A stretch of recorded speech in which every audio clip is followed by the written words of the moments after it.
Kanina? Oo, basta mamaya na. Buti nandito kayo. Mamaya na natin pag-usapan. Tulungan Tara na. natin. Oo, sige. Ikaw mauna ka. Ano ka nangyari? Nakikita mo dito.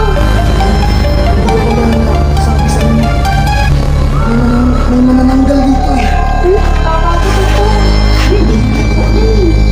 Nakita ko talaga manananggal guys. As in, yung half body niya at saka yung may pakpak yung sa itaas.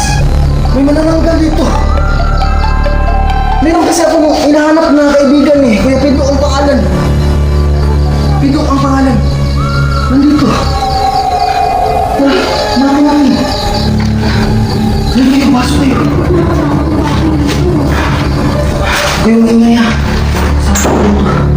Ano kaya ni Sarah? Paano kayo makakalabas? Oo, ito na. Sige, ito ko nang yung sarado. Bakit dito? Teka lang. Hanapin muna natin si Pido. Tinatawag siyang Kuya Pido eh. Kuya Pito? Kuya Pido. Asan ka na po? Nadamay tuloy kayo, pasensya na. Kailangan ko kasi yung tulong niyo eh. Kanina pa ako sumisigaw, walang